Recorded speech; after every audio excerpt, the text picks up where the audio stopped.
bebre na abawiase emu ne won na yemfa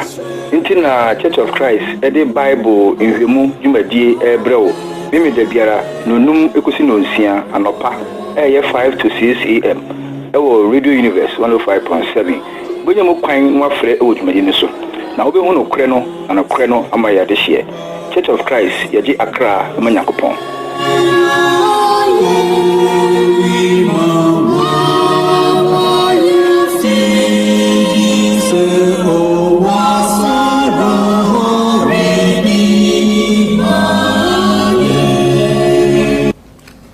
Adofo mane atiefo emamu nyina ache esama wakwa aba eba Church of Christ Bible nhwemu dwumadi eso Radio Universe 105.7 yedi akopon ase so ahwe yeso ama na wotwe akwa pro abetu yebiu no odi yewie kura awobosome yi mu akopon edoye na sie ne yin kan din da mo ho etisen yedi akopon ase so ahwe nyina so senyem pokura na akopon adom wotimi asoro ahodi mu no tuzana eyini dinaye Church of Christ asa baba kwa mu biu yedi dwumadi atudin se Bible nhwemu na ebrew dwumadi eba wo nchen memeda biara nonum ekosi no nsia anopa Radio Universe 105.7 muntie yan wanwasem yi emre bi yenso ya anyira Yesu fre ne so anunyam bae obetoyen abodin hwan oje yen fri da yira mu hwan sen ya meba awaseni ya no so eden na oye wuma wo hin afi gidi se owosoro holidi maye ntimbeka ye ho inu nyina hwe Bible no mu na ne sayo no Bible no be kirekire ni be hu no kore no na no kore no amaya de hie sini bia ye no ka no se yigina patu huma edi kan ti enan yimudu ba koso na dwumadi ebrew aye ka se so bika asemo a manen kan se nyehopon asem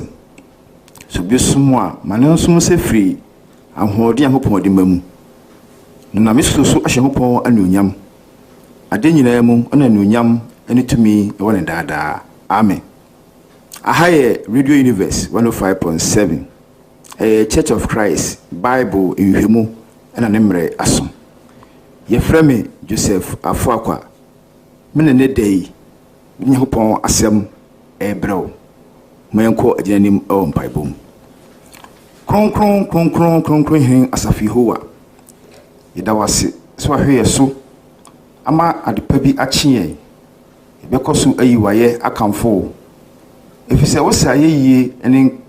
nkamfo mitu enadwumadie nyina hye nyehopon nsa kosoma yentiase e wase mu na yehu yie yenhwe wakira kwan ne yenso mitu atiefo nyina hye wonsa ne ontiapo anaso oyare fasemi so esane yare yene wura aho awoni ndasu biara no fasemi so echiche ne wure mitu Radio Universe aha nyina hye nyehopon nsa mitu machine se edi dwumadi na nyina hye nyehopon nsa se ubaka ye ho no ne yawie asomdue mu sa koso tu o my Ghana ahye nyehopon nsa enche bekoto aba ni ayi mpanifo a ombedi yanim afie besimu impa ebone se ubaka ye nyina ho ama asomdue mapa aba o man mu na o man ba biara ene sedie se ne yese bibia wie asomdue mu a wo ye asomdue hene no adom bebre broso no akoso ahwie gu yeso Kristo Yesu dimu ene ebonsa paye amen enuanom amowo Church of Christ eyenka boy mu nhye nso enuanom amowo Church of Christ a mo free kwa opipiase nyina nhye nso se Church of Christ ahyase ewo kwa opipiase mo hye mu mpremienu a atwam na enyehopon ne pa de toso miensa baso ochina kwasie 31st July 2016 Sunday ochina butai ne se muguso dwendwen asafo no enkoso ho nti ebesem bebre se wa ofri ko pipiase a wo Church of Christ e wo Greater Accra bo modern se enhyiamudie de obeba esan se mu hyiamu a nurse de nanso eba abaso ara se ne be ya muso benyem kwan no aba na madwendwen asafo wo ko pipiase ne ho se ne be ya asafo no enkoso nti ebekọ animu enam wo so emre no ye 1 pm pepepe Church of Christ e wo ko pipiase e cheche mu nyina ansa na ebehye enedushian ase na twetwa ahoma iti ho ne ahoma ni bidjuma ene dei se ne be ya ebewie bibia no wonso anyamu afre na wabadwudi ne so ne bibia rechi wadwe no wabisa 0262 51 29 63 0262 51 29 63 ne ahoma emfresisi a esasofra onsankan emene so a mebie ahoma no ni momu ebia onyemu kwan emfre na pese wo test bi banso so a wobetimi atese afa ahoma yi so anas WhatsApp ahoma wobetimi a WhatsApp ye 0506 42 53 48 0506 42 53 48 simbi kan no WhatsApp ahoma with me a WhatsApp ye emra disha no ekoso ehu akohia se yebehwe adisua yi aya to din se hell paradise heaven ene ekwan ya ebefa so enya enkwa ewo yiwu achi yi se ne fa owuo hu de ebi enne a mekasai obua ohu akusie odofo bi a enam no so nsaka wano odofo bi a enam no so otiwiase wawaja oyaya nti hu akohia se ne adofo no mu eka ohu no akusie no anam so se ebi a una okogya obi ama wosie na dofo hina akowie se ya dofo no na awu ene ye kwakusie wo na se misane se ya adwen ho pen se ehefa na won ekọ ni wawu de daada awu abusuam ni wawu de daada wadamfo asimisane se ehefa na won ekọ anase me no mienu a yetiase a enkwan wo yemu yi si free asase su a ehefa ene yekọ sene osenkafo no ekaye no ewo no huma no ti enkron yi mu enum no o se atiasefo no de onimise obewu na wufo no de onim bibiara na oni akatua biara bio na wre afri won nkaye se oti asemi ya se na ebodon ewo wasum se ye eti ase ni yenim se ye dan ebewu ni yewu a yenim hwibiem nti ye hu akohia se ye behwe onipa wasetena obetena asase so na se ufiri asase so kwa otibia anything ewo asamado anate hell si ehwe ewo 1 Thessalonians chapter 5 verse 23 no or say, now may the God of peace himself sanctify you completely, and may your whole spirit, soul and body be preserved blameless at the coming of our Lord Jesus Christ. Eye 1 Thessalonica 4 humano ti enum yimu edunum yensa no ose asundwe Nyankopɔn no ara ente mo ho kra na onkra mo honhom ene mo kra ene mo nipadua so mamo enimu kwan nyina so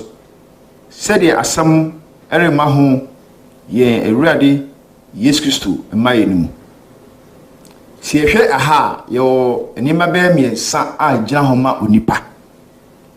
o se spirit soul and body honhom okra ene nipadua sa ne me miensa yi ena me no mienu emaye nipa na eni be ba sa di we no ba ko be firi ho ama mienu atena ho na se bisa se sa mienu na betena ho no ehemfa na ombeko yebeba so na yenhwe si e ka nipadua ayade mu a yakopon nam na ho odin tumi so fa efom date enwon no onipa wo dompe entri mrebo akoma eni nipadua akwa ayekeka ho a moja eni nsuo edi akwaneaba si ka se enipa se na onipa utibia tie so hwe wo ho a wo nsa wo ani wo ti wo akwahoro bebre a ejina ho ma se oye nipa ye okra no onipa kra nso ye adwa ayekuta atenka ahoro ene ahohira te se odo otan abufuo ene ahonkeka wotenka se ubedidi ana se obenum nsu ana ekomdewo ene se wani beba won so se ewo ekwan horo biso bionso onipa kra emu sa ne ma me bofa enima hu mpese mo ma hu se tibia isu ahoro miensa eye honhom okra eni nipadua no a eye me no mienu no ibia adwumadi a odi ebua ma nipadua no edi mu yehwe honhom no so a honhom ye ade a empro eno ni nipadua ne kra ne nkwa honhom na ema nimdie entiase se odwendwen bibi ho ususu bibi ho eno na eboa wo ma wo kasa nti se ese wo se saati bia wo timu no enye kwa ene baaye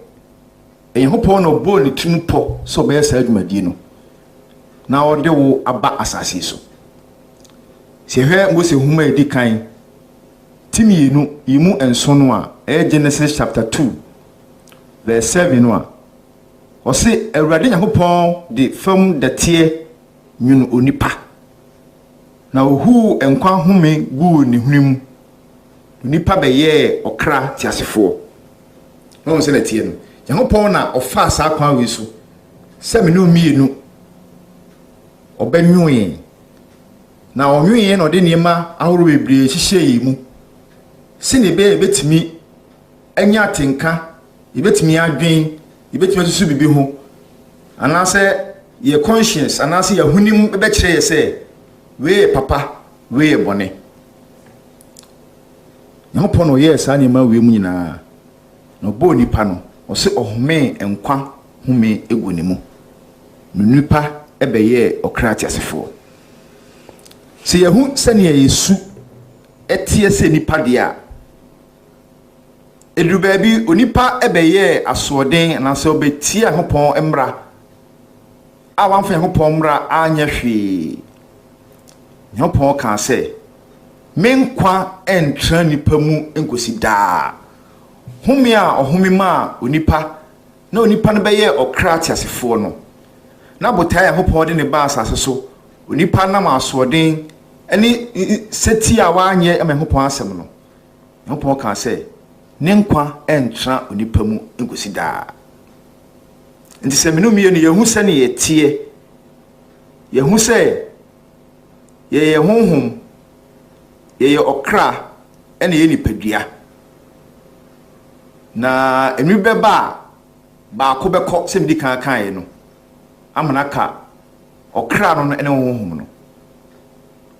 ne edisua mpese menne me no susu hu se ye free honam yiwu a emfa na okra no ene honhom na eko itina me kan se isusu biafa eye hell anaasɛ asamado.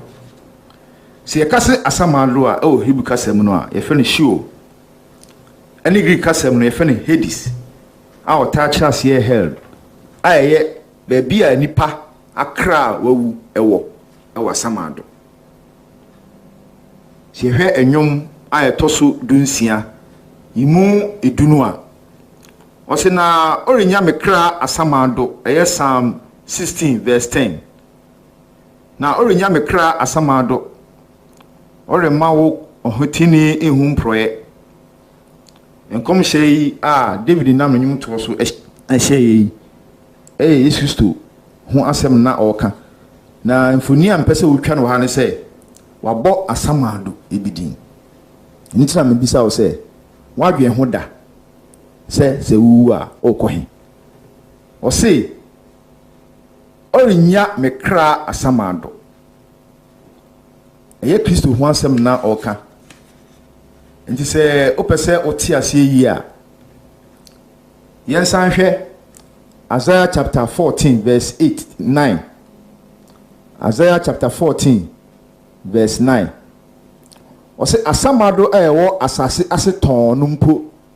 de ahopre ribehia wo ama wo akwaba. Wunti awufo nyinaa nyane asase so tumfo a ɔte sɛ papo nyinaa obɛma amanman no ahemfo nyinaa asɔre afiri wɔn adwa so. Yesu yɛ nkɔmhyɛ na ɛfa Babylonia ahweaseɛ ho. Na wɔn de butaa mpɛsɛ ohunu sɛ wabɔ asamado din wɔ ha. Di sɛ ne tie biara no bibia wieye ekosi asamado ɔsɛyi mu. Quotation so to hɔ ɛyɛ Ezekiel chapter 31 verse 16. Ɛno so kenkan a Assyria for so ahweaseɛ ho asɛm na ɔka. Ne yɛhwɛ adeɛ bi ɛ. Ahonso yɛbɛhwɛ osikani a osie no n'akyi nneɛma bi a ɛbae. Ebia no ate ho asɛm ɛda. Na ebia na ho fa wani nkɔ hɔ yie. Ɛhwɛ sɛ ɛyalansese bi na Kristo ɛto ana. Sɛ ne bia menu ehyia ya menu susu ho no. Menu kan sɛ Kristo ɔkabɔde no ho. Nti asɛm biara Kristo bɛka bia no onimere fareba. Nti asɛm yi nyɛ anansesɛm na Kristo ɛto. No ma yade na ɛyɛ huhumade a onim bibia fititinti no. Na ɔda suma horo bi a ɛwɔ asamado akyerɛ yɛn. Ɛyɛ osikani bi a ɔtena ase. Ɛne ohiani bi nso a ɔtena ase. Na Bible no ammɔ sikani din. Ni mu ne ɔkan ne sɛ osikani. Na owuye osie no. Ɛna ɔbɔ ohiani din Lazarus. Bi sɛ wate ho asɛm da. Si hwɛ Lucas mpa tidunsia imu don kron kosi aduasa baako no a ebia mmere emaye kwan emeye nkan ni nyina ne hum no se ne be a yebesa ba ha bi abehwe eno no ne tofa boni nyina ne se wo mienu nyina awuye na om kopie asamado no Kristo maye hu se sai ye mu nchemu ye obebi a eye ahunya ayanyade hoye oyaw ene obebi a eno nso ye anigedie a eye paradisi yebeba eno so se ndi kan ekaye no nti yebe hye no nso awo saa kwan no so we mu nyina kyerɛ sɛ ye wodinfo bi a yabodin sɛ asamado a sɛ yenye free asase so a ɛhɔ na yɛkɔ ebi obeka sɛ amusie ho asɛm na yɛka nya amusie ho asɛm sɛ na amusie wo de sɛ koduru ahu bia eno asɛ adagamra ededa hɔ no na ahu sɛ ne yɛsiesie bi die fɛfɛɛfɛ ne sɛ ne etie no ɛnyɛ no ho asɛm na yɛka ne mo yɛka hu asɛm a Kristo ɛda na di ɛma yɛhu sɛ saa yɛ wɔ biae bi a onipa wu a okɔ biae no yɛwɔ kasa horo bi a yɛde frɛ no yɛfrɛ no awufo asafo wo nka bebusɛm ti aduonu baako yimu dunsia no Proverbs chapter 21 verse 16 no a obɛkyerɛw sɛ saa biae no yɛfrɛ no awufo asafo esan sɛ ɛdɔm na ɛwɔ saa bea hɔ ɛdɔm na ɛwɔ saa bea hɔ ɛna hɔ so yɛfrɛ no atimɔdenfoɔ ɛbeaeɛ atimɔdenfoɔ ɛbeaeɛ ɛno nso pɛ sɛ huhu asɛm nso a wobɛtumi ahwɛ ɛwɔ Numbers chapter 16 verse 33 Mose huma ɛtɔ so 9 ti dunsia yimu aduasa mmiɛnsa ɛna bio nso wopɛ sɛ huhu asɛm nso bi mu a wobɛtumi ahu ɛnwom a ɛtɔ so nkron yimu du is enson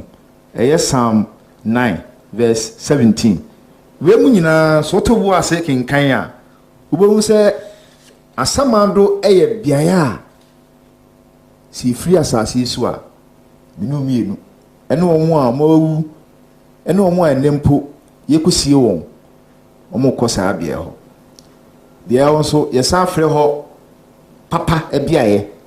deɛ ma no yɛ papa ɛbiaeɛ ne sɛ ndi kan ɛkaeɛ no ɛyɛ nkyɛmu mienu ɛna wɔ asamado hɔ yɛwɔ baabi wɔ hɔ a ɛyɛ anigyedeɛ ɛne yɛwɔ baabi wɔ hɔ a ɛyɛ awerɛhoɔdeɛ sɛnea Luka asɛmpa no ɛka no yɛbɛba so sɛ ndi kan ɛkaeɛ no ɛno nso wohwɛ ho asɛm nso a ɛyɛ ɛnwom a ɛtɔ so 16 yimu edu ɛhɔ deɛ menkenkan ne ti kakra Psalm 16 verse 10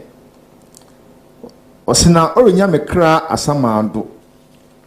na ɔrema ɔtini no ehum mpoe yiri sɛ maka sɛ akotehyim yi nika sɛ ɛyɛ nea na ɛfa Kristo ho isan sɛ ɛyɛ asamado nti ɛna mepɛ sɛ wote ase yi sɛ yɛ baabi a yɛato din sɛ asamado anaasɛ hell ɔsɛ hɔ nso yɛsan fɛ no dark esum yɛsan fɛ no esum isan sɛ wonya duru hɔ a esum aduru a wotwɛn dabi ɛno nso pɛ sɛ hu asɛm nso a ɛyɛ Job chapter 10 verse 21 to 22 ɛyɛ Hiob homa no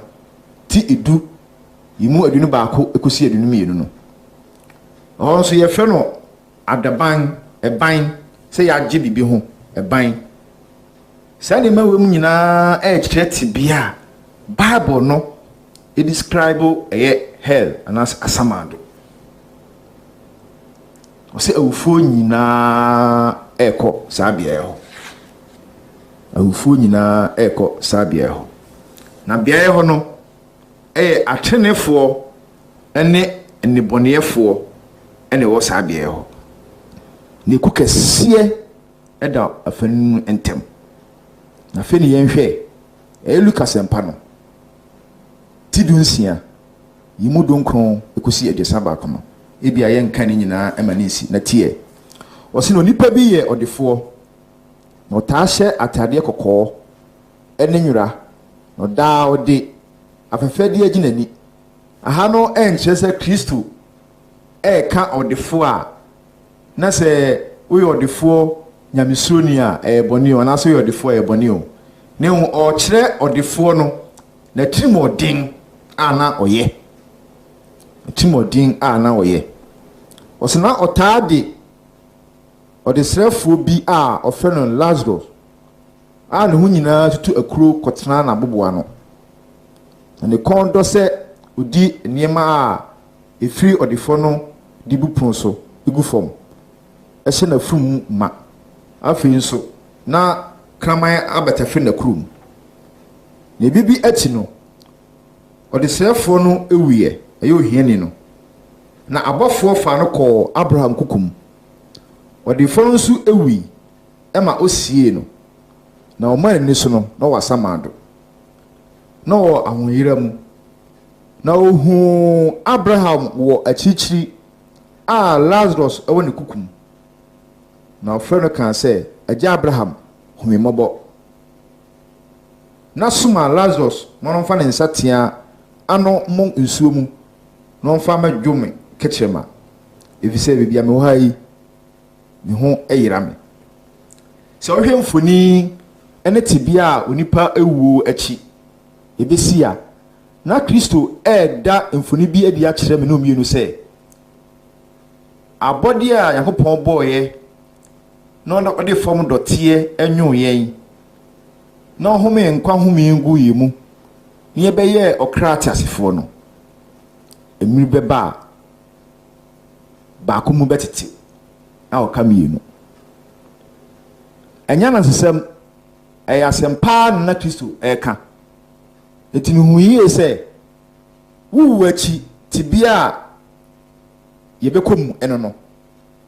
Ɔse ɔdefo no ewi na esie no.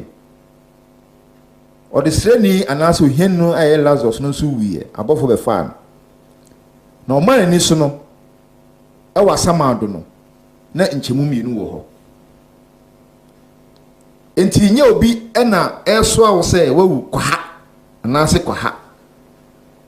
Abrabɔ a wobɔ a onfa Nyankopɔn asɛm nyɛ hwee. Na ebi a utimi kabususɛm si Nyankopɔn koraa wafa efom dɔteɛ ɛna nwu nipa. Ɛna bi pɛsi bia na makinkan. Obi a oyisini ɛna ɛkasa asɛm yi. Ɛwɔ sɛm yi pa. So wafa efom dɔteɛ ɛna ɛbɔ nipa. Ɛso Bible ne sɛ ɔde fom dɔteɛ na ɛbɛ nipa. Wo nkwa wɔ mu. Nyankopɔn abunani agu nia wo yɛ nyinaa so ntofe sɛ bibia yɛ okay. Ɔsɛ twɛn emi bɛba wobɛkɔ saa tibia mu. Na ɔdefo no ezusu sɛ ɔwasase ɔdaso wasase so a ohiani no daso yɛ akoa nti ɔkomande sɛ ɔnsoma ɔmfa bibi emre no. Miniu mienu ɛsi ahwɛ ne yie paa hu sɛ asase yɛ tisui emi bɛba yibe free asase so akɔ. Ni yɛkɔ a yɛtibia yɛsum Nyankopɔn yie a yɛtibia ɛbɛyɛ sɛ ɔdesrɛfo no anaasɛ ohiani Lazarus no. Si yɛamɔ yɛtibia yie na yɛamsum Nyankopɔn yie na sɛ yɛkɔ nso a yɛtibia ɛbɛyɛ osikani no anaasɛ ɔdefo no. Na rewo sɛm ne sɛ ɔdefo no hwehwɛ sɛ anka wemu nyinaa akyi no yansoma obi emfiri asamado hɔ. Ɔno de wanka sɛ ɔno mum bɛba o. Ɔse yansoma obi sɛ ɔkenkan ɛyɛ verses ni nyinaa. Ɔse yansoma obi na ɔnkɔbɔ ɔmo wɔ asase no ayɛ ne nuanom kɔkɔ. Na ɔmo nso amma saa tibia yi mu. Na Abraham ka kyerɛ ɔmo sɛ ɔwadifo ɛne nkrɔfo wɔ hɔ ayɛ sɛ ɔmo kasa kyerɛ ɔmo. Na so bi firi awufo mu kura kompo kura ɔmo nyine ni. Ɛyampa yɛn Nyankopɔn asɛm so ɛna ɔkasa mpɛn bebree. Enso yɛn fɛ Nyankopɔn asɛm ɛnyɛ hwee. Emra aka akyire a yɛntimi nya ho kwan bia ɛnsa ma asase so no. Yɛhwɛ sɛ yɛbɛsoma obi na wabɛka asɛm na kyerɛ wɔn sakra wadwen. Nitina ko hia sɛ emi nyinara yɛde yɛn ho asi wɔ sɛ yɛbɛka Nyankopɔn asɛm na kyerɛ wo na ne yɛ no wafa wo de abɔ obra sɛ ne bɛyɛ a awie no so benya nkwagye ama okra. Entwɛn ɛma enema ensɛe na sɛ nneɛma sɛe a gyina bia ɛwɔ he. Sɛ nneɛma sɛe a gyina bia ɛwɔ he. Untimi sa ma asase so bio ɛmɛka sɛ oyɛ nsakyerɛyɛ tibia ufa mu a odi wuye no. Sɛ nyɛ tibia ɛyɛ papa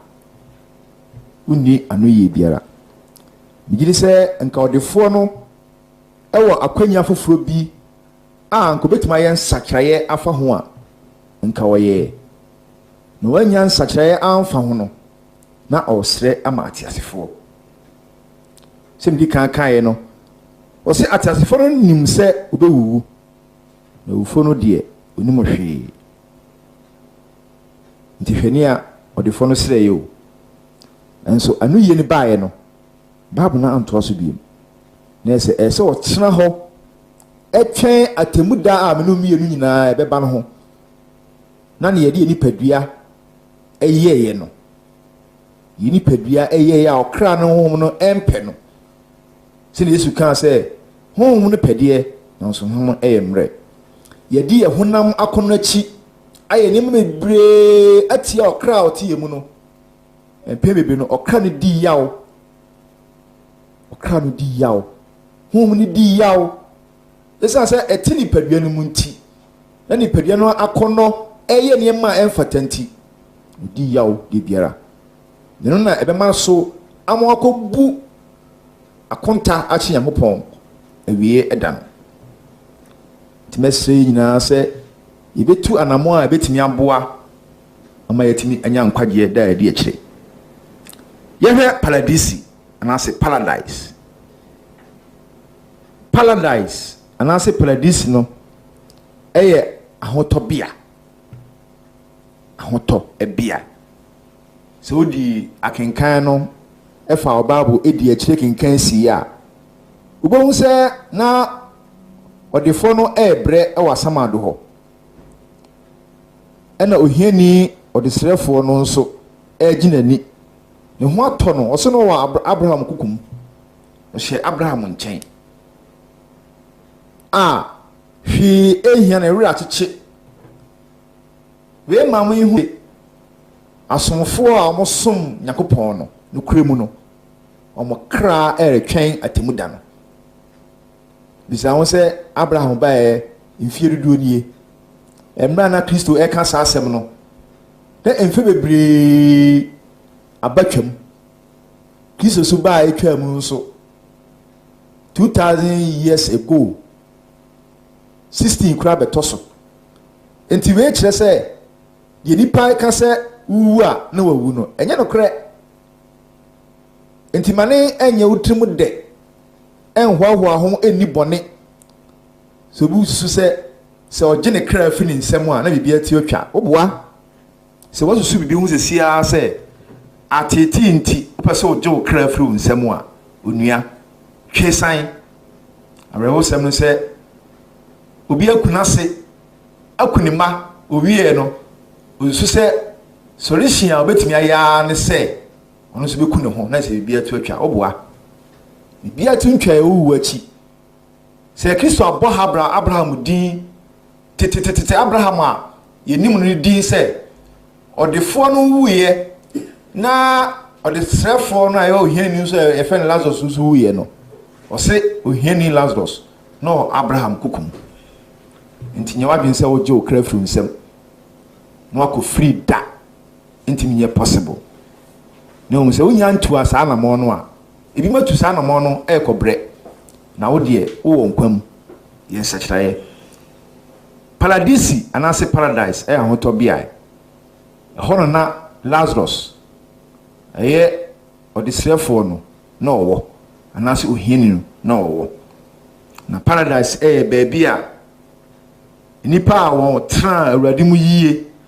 a wu akra nyina ewo twen awie temu no se hwe adisem ti mienu yimu ensom no a adisem ti mienu yimu enso no a mane wa aso no entie de ehom no ka kire asafo no ahodo no di odi nkunim no mema na di nkwadua a ewe hopon paradise ni mu ebi nti paradise bia a enkwa edua ewo yemo ebra yi se be nya saa paradise ho akọ yewu achi adwensa kire ni ho yewu achi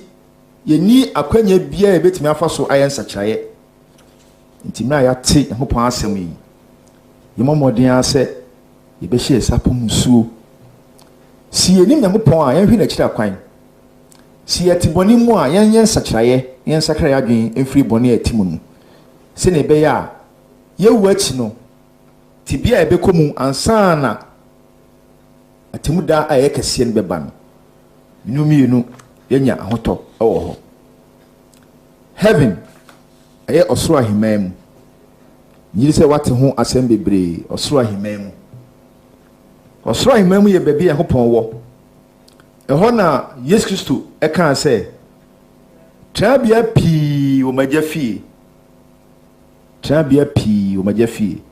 na Kristo ekasafa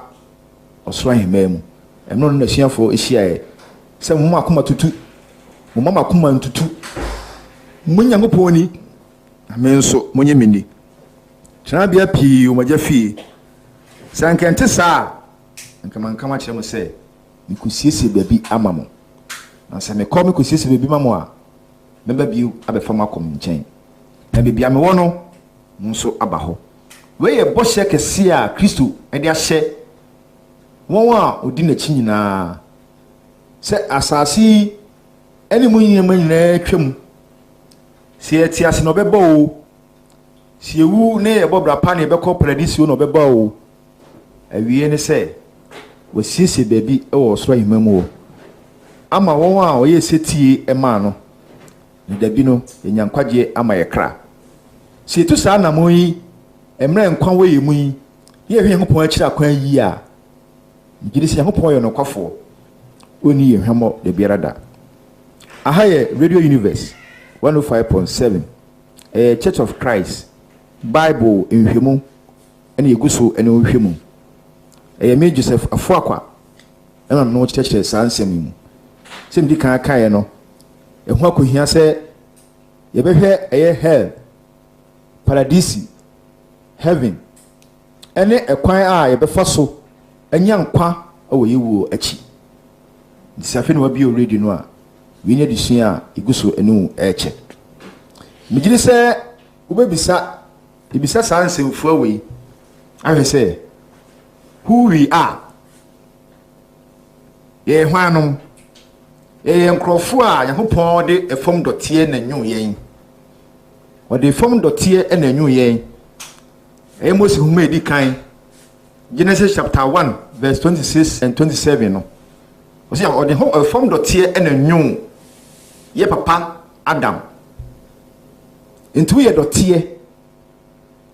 we no so home and kwa home egumu. Emma be ye or Cratias for. So be your Cratias for dia.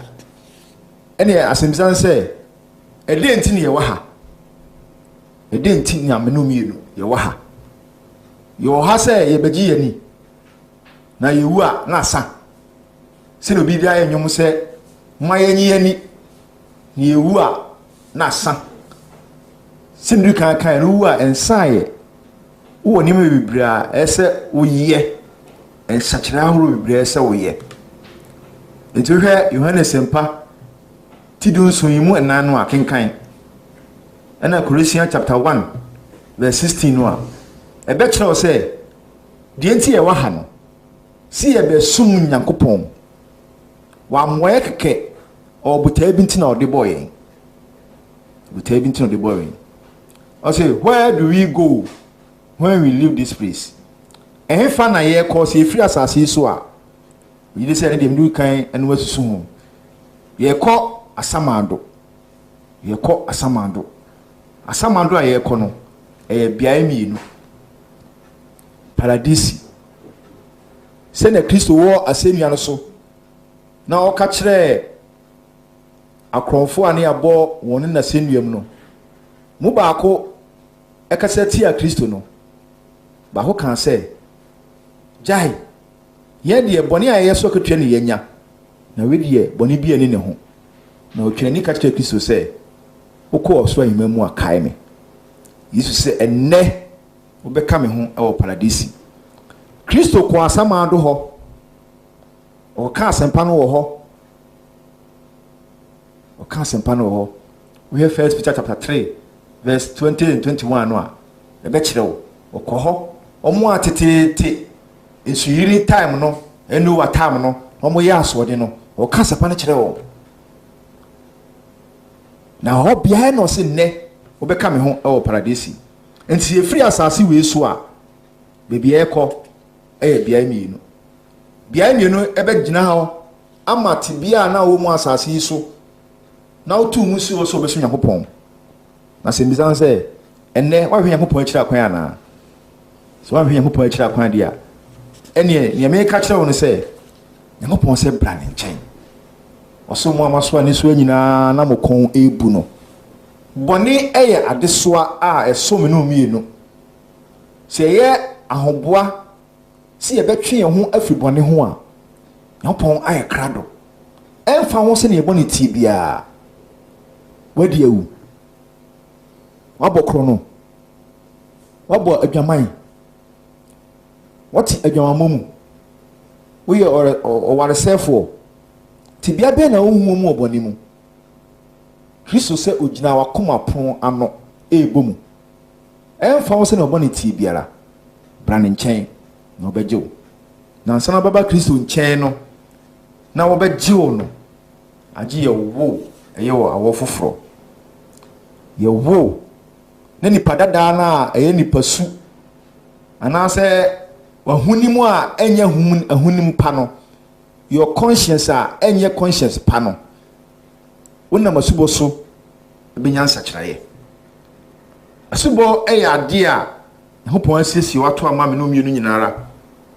Sie nam so ebenya bonifafri. Ye wonema enum a ejina homa enkwagye anamotuo. Enkwagye anamotuo. Yidi kan no eye bonifache no. Kristo ani obi a obeye ye bone ho patafo. Kristo ni obi a we enkwagye farebai. Se he Hebrew homa ti enum yinwotwe no a Hebrew chapter 5 verse 8. Ose oyo obade nanso sua amane a ohuye no mu setie imu enkro no no nya di mu no woye won a otie no nyina da enkwa farebai. So Kristo eye setie na obre ne ho ase na onam ye bone so bewu asenu aso no wo se wabeye ye nkwa efarebai. But ma Kristo ba asase so no enye se obegye atenefo se ne Farisifo no eyo madwen se ene ne botanti a Kristo baaye no na omode emra ne hoaho omo ho se omo ten no Kristo se mama amagye atenefo na me baaye se mbegye adebonefo. Enti menunu no eya adebonefo a Kristo menu nti Kristo abase obegye ye nkwa na waye krado so be ma Kristo nkwa na obegye ye no etimi adimu ana. Nti asubo ekutane ma enumu a ebehwe ne etu anamo se wonfa ho ma Kristo na sasem isi a betimi afre no a kire ekwan a wonso befa so a ubedwane afri asamado a biaye bia eho ye nyanya de asamado a biaye bia nyanya de na watimi etu anamo so ufri asase so na wokọ paradise ho a wo nda so se awie da no usubenya nkwagye ama okra anamo di kan se obeti Nyankopon asem sem no ekasai no watimi ayen sakyraye afri ho Roma 4 homa ti edu yimu dunai Romans chapter 10 verse 14 osena afi ebeden na obefre de wanyinu nie nanso ebeden na obegye de wonte ne ho asem no adie nanso osankafo ni ho a ebeden na obeti we asem a me no wo kan asem a me no wo ka a ese oye nsakyraye nti wate Nyankopon asem no ti di kan se wo beti Nyankopon asem no di kan na watu anamon adi di kan etoso biom ni se wo beti Nyankopon asem adi na wa Nyankopon adi se ayampa se Kristo enu obi a Nyankopon asoma no so omagi ye nkwa we asomafo nyuma ti dunsia imu adiasa ba kono a Acts chapter 16 verse 31 no a osona ose je Awurade Yesu Kristo di na obegye wo ne ofiefuo nkwa ose je Awurade Yesu Kristo di na obegye wo ne ofiefuo nkwa ahaye emre a Paul ne Silas edom koto afiase na mo bɔ mpaye ema asaso so kese ema afiase nyina so nyina wo so ye na apono nyina biebie na ofihwefo no afiase hwefo no susu se Paul ne Silas adwan no otwese kan se nka obeku ne ho ade ne ho dem enso Paul twina dwunso se no anye ho sa na no nye solution se ndi kan kan no so wo disi kan wo ho aku ho no eno kwa na masam no kra ye mo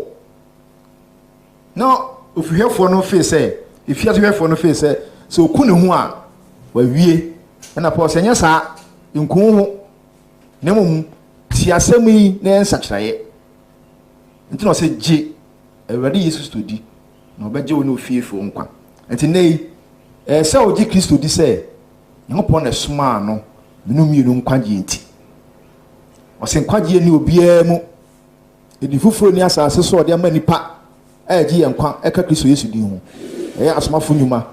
ti enan yimudu mienu no chapter 2 chapter 4 verse 12 ene kasa asem o se nkwaje ni obia mu ne di fufuro bia ni asase so ode to eka Kristo di no ho nti Kristo di se onu obia ne hopon esoma no ewe yenkwan efare bai yenkwaje efare bai bi oso ese wo sachira wadwen unya adwen sachira yehwe asomafo nyuma ti mienu yimu adiasa enwotwe no a chapter 2 verse 38 na Petro si won se mon sachira madwen na munyina momosu Yesu Kristo di mu ema mo bone fafiri na mbunya won kronkron akyade no na ese sakra adwen ese ye ma ho kwan ema ye bo Yesu ese ye ma ho kwan ema ye bo Yesu ena ose ese ye pamuka ye confess ewo gidi a ye nya o Kristo mu osna oteye no ewo akoma mu na ka kire Petro ne asomafo aka no se enuanom ye nye den osi enuanom ye nye den emra omonam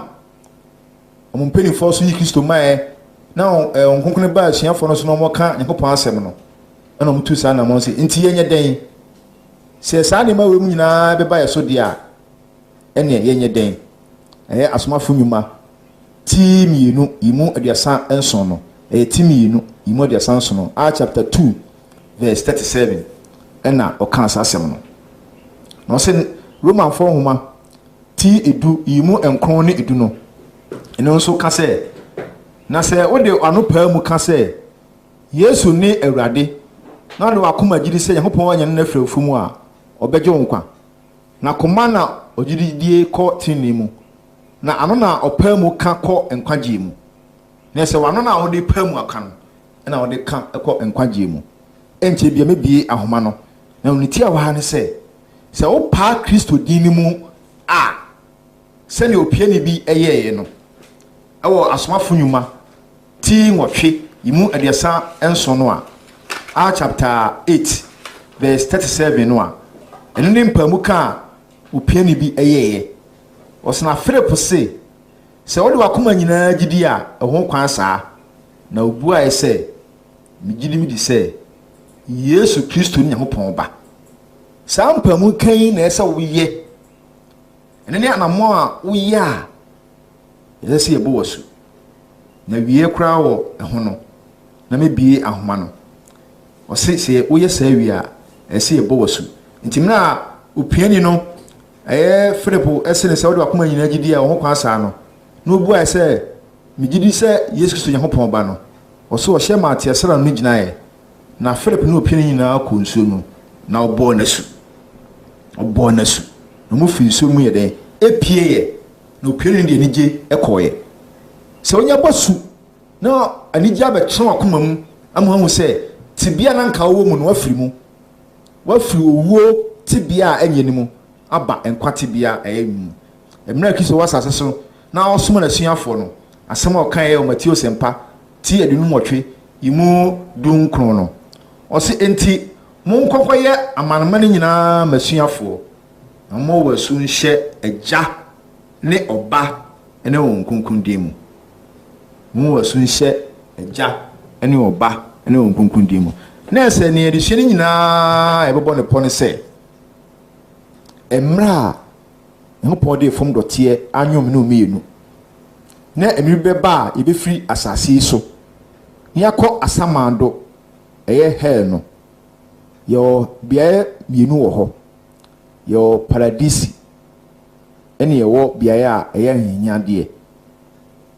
ye nyina betwen wo ho ye wu achi akosi se Yakobon edi atemo kese no beba na wie no ye nyina akọ oso ahemam ho na namo be na obetu a obedwane afi atemo kese e ba no ho eno nse odo obema Kristo o wasu bokwan so na won so abeka ne ho o se o ye bunya bo wasu pe abehye Kristo satade efa bia ye obekọ emre ba e beto aso bibie ahoma no na won so bia re chiwadwe no waba dwumadi ne so ahaye Radio Universe 105.7 Church of Christ Bible nhwemu na ogusu 80 ahomani nie 0262 512963 ne ahoma mebi no sisi a bibia e kire wadwen ene anamawo a opese ohwe na otimi tu ebeye okristoni no ya bia ahoma no ebe kire okwan a obefa na wonso aba ene yakopon abetena asom no wonkwan na nyina mu se ne be ya obenya nkwaje ma okra. Hello papa, good morning. Morning Pacho Force na kasa free fa. Papa Sam Steven mi kasa fi Old Barrier. Pacho mo asem ko. Papa, how da me so? How can se para papa? Ato me I am da to me be enemy da papa ma yes am bon price papa enko. Papa. Okay. The bet my say oh also wan fa. Pacho me waka Barrier. Okay. Eya no pone pa ochina bra circle e Vodafone side ho Church of Christ e ho no. Oba also we hear Joseph Afakwa why? Pacho yo papa. Yo ni no chance. Pacho no waka mo mpa ibo mkakra. Yo ye be ka mpa ibo mu. E ma no enhye also why? Pacho yo papa. Yo ye da se so afre yeguso etwen se obefre 0262 512963 ne ahoma e bi nsisi a bibi a kire wadwen a wonte ase anase opese otu anamon na obi yakopon akira kwan na wosom no awa wonkwan na nyina ya bi ahoma no obetimi afre. Hello mawati ye fro say na kasa free fa mawati ye fro say Good morning. morning Pacho din di say JB industrial. mo JB mo asem nko Me Pacho me dey say me dey say infoni we tre ni pa ni no. So now all you know the Christopher. It's say you need to say Christopher be there all at before. And you work as here for you. Na e bi eti more than pa in the south say. At the phone on Timor than Sarah on your Christopher. So also if I'm on the here and also on the call. Paradise. I say me say. Okay. Me gidi say o me da si JB. Me so me you ano. You go so etwen so be frɛ 0262542963 ene ne ahoma ye bi ni sisi a anamo a obetu wotimi adwane free ijamframa a eba ne mu no tu sa anamo no onkwa ene wasetena a ubedi awo wuwu akinu ekuta wonsam ena wote asi se wantu anamo no anye nsakyrae a sani ebi mo ka se mi wu ana mawu e masa adwene ma otimu da so nipa wu no wawu a ena yesu ka tre no o se nkwan mu nko na ye wo anidaso dia ena Christopher ye ne ye mo bokora wasase we so esa se wo ye nyamsum ni na obedi Kristo achi a eni ma bi wa onfa ho nhiem esa se wo anidaso se dabi ebeba na se dabi eni ho dia ene nke yen sori ni di ni yenom yewu ane yewu enso ente saa ene no wadwen dia yen sakyrae ndaso e wo homa won a mu wu awradi mu so benya enkwa 0262542963 obetimi afre. Hello mawati e fro sen na kasa frifa. Hello mawati e fro sen na kasa frifa. e fe me so fo amwako so me be sele e bi sa wa devi o kasa no o ma ya ki ase ye wo paradise na ye wo heaven ye be dia Yesu ekosisi amayan na me pese me busa se mi anu a o kamo asemi uwa na ma eti no se be ko paradise na o sorry echi no ye be ko heaven na lake of fire as well. Lake of fire. Tiawan se nyako asamado ho a ye wonchimu mienu ne wo paradise ne anyade no a se ne Hebrew kasa be fere Gehenna no a emra temu da nyina ba no awie ne kura ba no so nyabu atani wie a won wa no mo twen wo Gehana na se anyanyade mu ho no ene yebeto agu ejaframa no mu lake of fire no eno ya wie ye kura ho eno ya wie kura o se ho na esutware ewo so o ka Matthew sempa no a sanna Kristo e describe sa bia ho nti osofo amoako heaven no the last pointer ye wu a yakotwen wo asamado se ye papa ne ko paradise ene ye a yanye papa ne ko Gehana na se bia ho entene no ye nyina temuda ne ba ene ye tiase a Kristo beba no ye nyina be ko heaven ho direct na wo a court bia boni mu amombra yi no ebe ko lake of fire sane wo ka no ejaframa mu ho ne ebe ko ne da wie kra ebi wo heaven ni bi so jaframa mu. Okay, you go so hesi benya frefo ba kwa na mienu a ye bibia abawie 0262 542963 ena jebi wasem so a wo kan no eyo sikani ne odefo na asem ne de eyi wasem na no direct na babo no amoni din but de okan ne say osikani na say ni tumi yedin tina Kristo refer no say wo yesikani pa o de imagine so yesikani pa na obi a ekura tutu no age aduani bi free opon so tofom ansa na ohiani no anya bi adi eno pokra wo kaman ebe ni hey wo kaman betete no senya timodin pa anamo a otu yi nkobetu nsa wo ye Kristo ni na obebo asu abedi Kristo chi na se woni osikani a ye kana hwasem mu e wo sate bia ni mu a emfa ho se obe Kristo ni so wan sakira wadwen antu anamo a wo so be ko sate bia ni mu ntasem ni nyina ne se minu mienu ewo enkwan minu mienu ewo nkwan yentu anamo a ebetimi asiesie ye daachi ya na insurance for edwapade ho ade na okra no a otu mu onye insurance ema no ewo wuwu achi uni padua yi ebesei